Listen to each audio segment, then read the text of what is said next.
আমাদের প্রশ্ন হচ্ছে এই সংবিধান আপনারা ছুঁড়ে ফেলার জন্য এত ব্যস্ত কেন?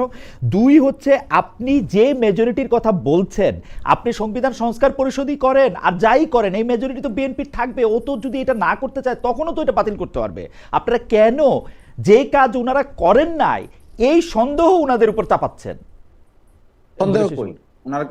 ওনারা কি সংবিধান সংস্কার পরিষদের শপথ নিয়েছেন? কিন্তু ওনারা তো বলছেন যে যে চারটা বিষয়ে আপনারা গণভোট দিয়েছেন এই চারটা বিষয় ওনারা পালন করবেন। সংবিধান সংস্কারটা উনি নিতে পারেন নাই কারণ আপনারাই মানে লার্নেড অ্যাডভোকেটরাই কেউ কেউ বলেছেন যে এটা আসলে নেওয়া যায় না। বিএনপি আগামীতে দানব হয়ে যাবে, যেই দানবের একটা কাল্পনিক একটা অলিক একটা ধারণা নিয়ে বিএনপির উপর একটা দায় চাপাতে চাচ্ছে। আমাদের যে প্রধানমন্ত্রী ওনার জুলাই সনদের উপর ওনার যে আবেগ, ওনার যে কমিটমেন্ট, এইটা প্রথমে আমরা আজকে আলোচনার মধ্যে যেটা জেনেছি, দুপক্ষের আলোচনার মধ্যে এটা কোনো আবেগের জায়গা নয়, এটা সাংবিধানিক সংস্কার না আদেশ। এইগুলো পুরোপুরি যে আদেশগুলো আমরা এখন মানব, যা আমরা সর্বোপরি যে ডিসিশনটা হয়েছে আমরা ওইখান থেকে আমরা মনে করি ভবিষ্যতে শুরু করতে চাই। দুই পক্ষের থেকে এখানে আলোচনা হবে, একটা সংসদীয় কমিটি হবে। দেখেন, যেটা আমি স্পষ্ট করে বলতে চাই, এই লাস্ট যারা অন্তর্বর্তীকালীন দায়িত্বে ছিলেন এখন অনেক কথাই বেরিয়ে আসবে।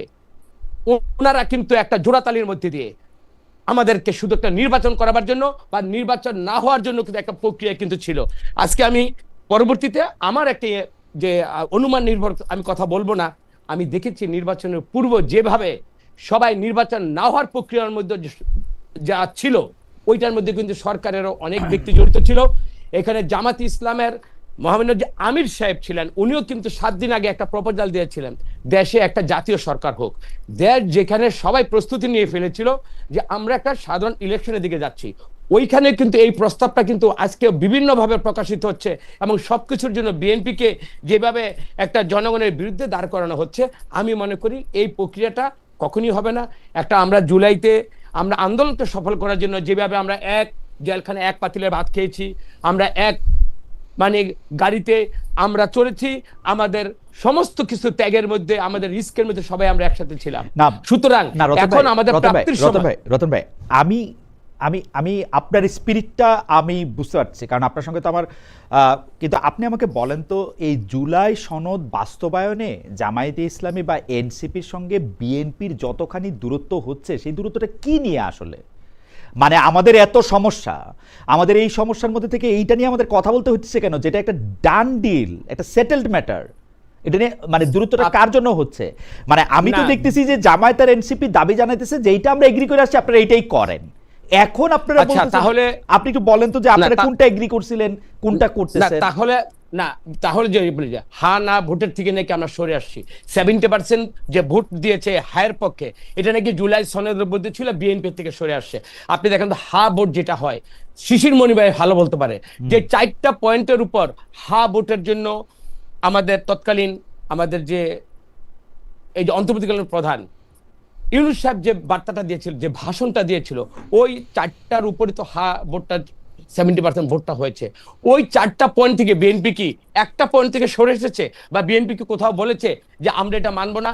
সালাউদ্দিন সাহেব আজকে স্পষ্ট করে বলেছে জুলাই সনদে যা আমরা সাইন করেছি এবং সাইনটা আমরা প্রথমেই করেছিলাম, এই সাইনের বাইরে আমরা এক চুল আমরা অন্যদিকে যাব না। তাহলে ওনারা ব্যাখ্যাটা দেখ, বিএনপিকে এখন সন্দেহ করা হচ্ছে, বিএনপি এখন 217 সিটের বিএনপি হয়ে গেছে, বিএনপি আগামীতে দানব হয়ে যাবে, যেই দানবের একটা কাল্পনিক একটা অলিক একটা ধারণা নিয়ে বিএনপির উপর একটা দায় চাপাতে চাচ্ছে।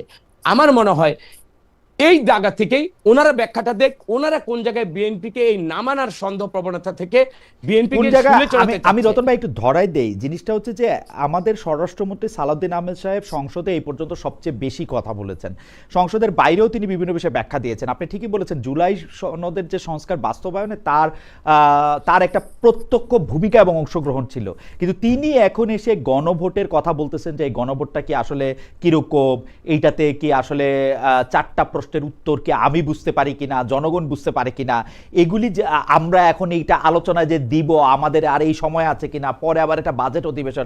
আপনি একটু মনে করে দেখেন রতন ভাই, আমরা জনগণ হিসাবে কি বুঝবো তাহলে? এইটা কি আসলে এই যে সংস্কারটা করার কথা সেটা কি আসলে করা হবে, নাকি এটা ঝুলিয়ে রাখা হবে অন্য কোনো কিছুর দোহাই দিয়ে? আমরা যখন 51% মানুষের সমর্থন নিয়ে সরকার জি। গঠন করলো বিএনপি। হুম। তার মানেটা কি? আমরা কি জনগণের প্রতিনিধিত্ব করি না? আপনি যেই অংশের কথা বলছেন বা যে অংশের কথা বলে বিএনপিকে আপনারা বুঝাতে চাচ্ছেন বা ওনারা বুঝাতে চাচ্ছে বিএনপি এখন জুলাই সনদ থেকে সরে এসেছে, আমার তো মনে হয় এটা শিশির মনির ভাই এটা ব্যাখ্যা দিবেন যে কোথায় ওনাদের সন্দেহটা। আবার সালাউদ্দিন সাহেব তো রাজনৈতিকভাবে অনেক কথা বলেন, কিন্তু কার্যকরীভাবে পার্লামেন্টে ওনার মুখ দিয়ে কিন্তু আজকে আসেন আমরা পার্লামেন্টে এটা একটা কমিটি গঠন করি, এই কমিটির মধ্যে এখন প্রপোর্শনের কারা কত পার্সেন্ট থাকবে, কয়জন সদস্য থাকবে, এইটা নিয়ে কিন্তু এখন কথা হচ্ছে। তো খালেদ ভাই আমরা কিন্তু কনসেস করি, কিন্তু আমরা একটু জায়গায় চলে আসছি সমঝোতার প্রশ্নে। আমি ওই জায়গাটা যেতে চাচ্ছি, আমি কোনো বাক বিতণ্ডার মধ্যে দিয়ে জুলাই সনদের যে অবমাননা বা শহীদের রক্তের যে দাম দিয়ে কেনে আজকের যে গণতন্ত্র, আজকে যে সার্বভৌম যে সংসদটা, এটাকে আমরা কোনোভাবেই জনগণের একটা বিতৃষ্ণার জায়গায় নিয়ে যেতে চাচ্ছি না। ওকে, আমরা অ্যাডভোকেট শিশির মনিরের কাছেই যাব। শিশির মনির, আপনি আপনি আমাদের একটু বলেন তো, আমার মূল প্রশ্নটা একটু মুলতবি থাক, আপনি বরং রতন ভাইয়ের প্রশ্নটার একটু জবাব দেন যে আপনার সন্দেহটা কোথায় হচ্ছে যে এইটা আসলে বিএনপি মানবে না বা করবে না।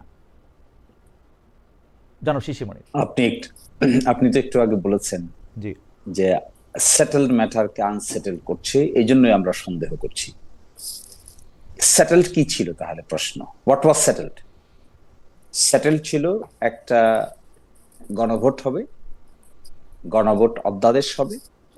গণভোট অধ্যাদেশটা হলো জুলাই সনদ বাস্তবায়ন আদেশের ৬ নং ধারা অনুযায়ী, এবং সেই ধারার গণভোটে যদি হা হয় তাহলে কি হবে, না হয় তাহলে কি হবে।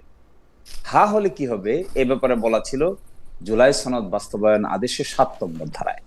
সেখানে বলা ছিল গণভোটে উপস্থাপিত প্রশ্নের উত্তর প্রদত্ত সংখ্যাগরিষ্ঠ ভোট হা সূচক হলে একটি সংবিধান সংস্কার পরিষদ গঠিত হবে এবং পার্লামেন্ট গঠিত হবে।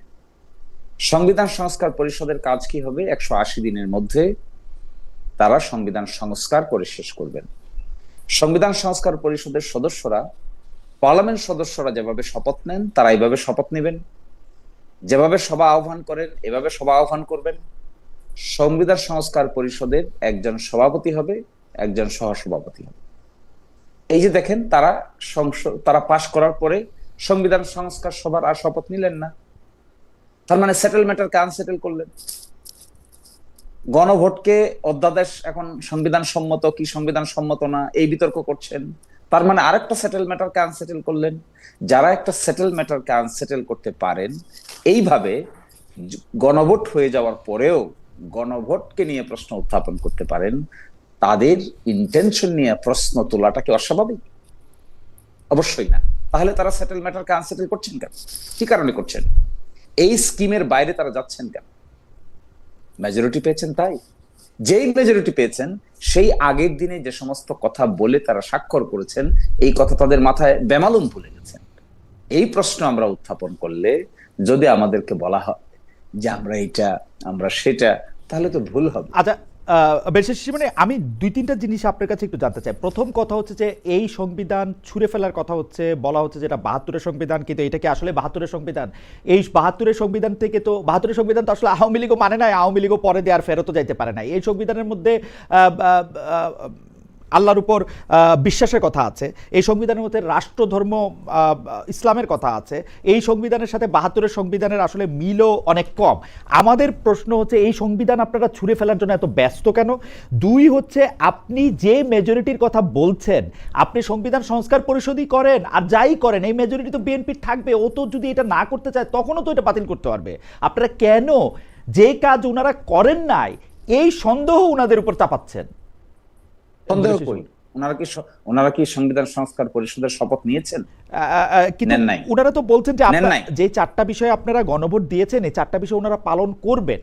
সংবিধান সংস্কারটা উনি নিতে পারেন নাই কারণ আপনারাই, মানে লার্নেড অ্যাডভোকেটরাই কেউ কেউ বলেছেন যে এটা আসলে নেওয়া যায় না, সংবিধানের রক্ষার শপথ নিয়ে সংস্কারের শপথ নেওয়া যায় না। আপনি একটু আপনার মন্তব্য করেন। আমার এটা কেমন কথা? তাহলে তারা আদেশটা মানছেন না। একজন অ্যাডভোকেট বা গ্রুপ অফ অ্যাডভোকেটের মতামতের ভিত্তিতে কোন আইনকে অমান্য করা যায়? কোন আইন যখন ইমপ্লিমেন্ট করার প্রক্রিয়ার মধ্যে যে স্কিম দেওয়া হয়েছে, ওই স্কিমটা কোনো ব্যক্তি বিশেষ কিংবা কোনো গ্রুপ বিশেষের কথার ভিত্তিতে আমি আপনাকে অমান্য করতে পারি?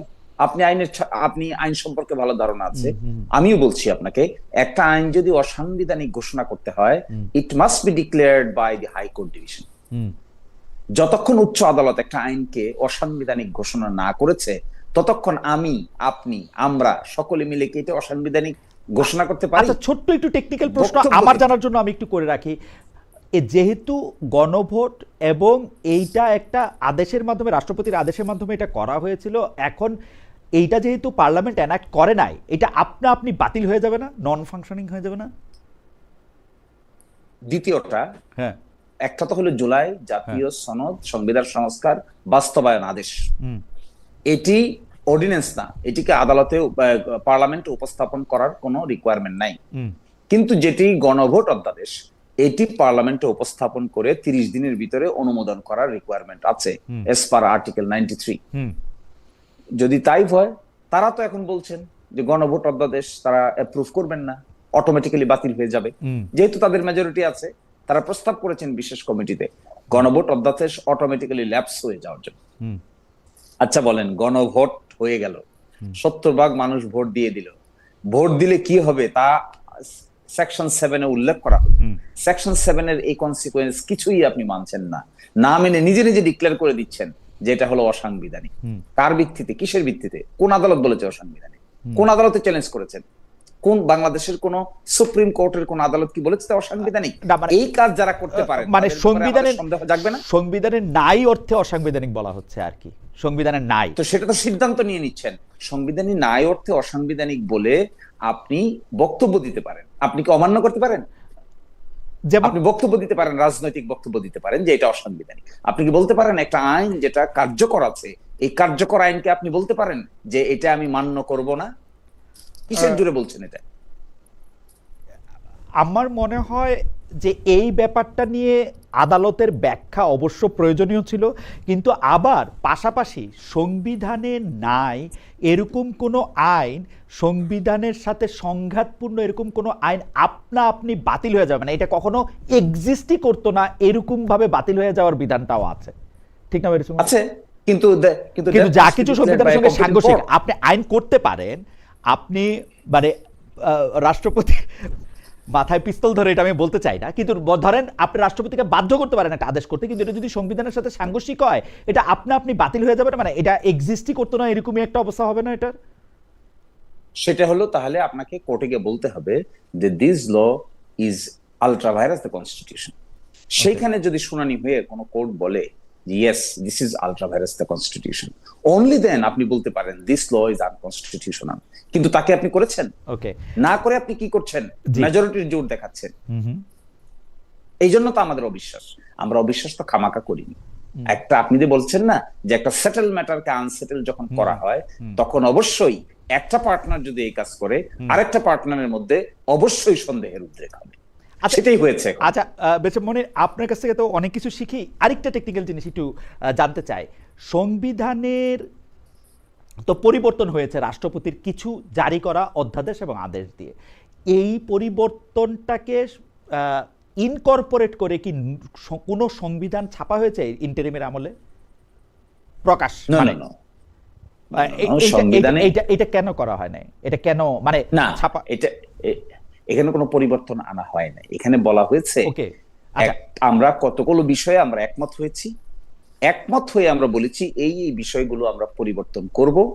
পরিবর্তনটা কিভাবে করব এটা একটা আদেশের মাধ্যমে বলা হয়েছে, এবং সেটা আমরা সংবিধান সংস্কার পরিষদে করব। সেই পরিষদকে বিএনপি এখন শপথ নিচ্ছে না, শপথ না নিয়ে বলছে, ব্যাখ্যা দিচ্ছেন সালাউদ্দিন সাহেব, ব্যাখ্যা দিচ্ছেন আমাদের বর্তমান ল মিনিস্টার, ব্যাখ্যা দিয়ে কি বলছেন, অথচ এই আইনগুলো প্রক্রিয়ার সঙ্গে ওনারা দুজনেই জড়িত ছিলেন। এখন কি আমরা ওনাদেরকে সন্দেহের চোখে দেখবো না? নিশ্চয়ই দেখবো।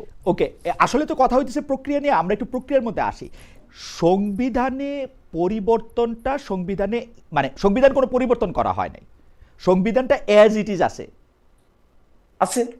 সংবিধান পরিবর্তন তো করা হয়নি। ওকে, সংবিধান এজ ইট ইজ থাকলে যা কিছু, মানে আপনি নির্বাচনে অংশ নিয়েছেন সংবিধান দিয়ে, আপনি এখন আদালতে আইন পরিচালনা করছেন সংবিধান দিয়ে, সংসদ পরিচালিত হচ্ছে সংবিধান দিয়ে, এখন এই সংবিধানে যা কিছু আসে সেইভাবেই তো সংসদে চলতে হবে নাকি?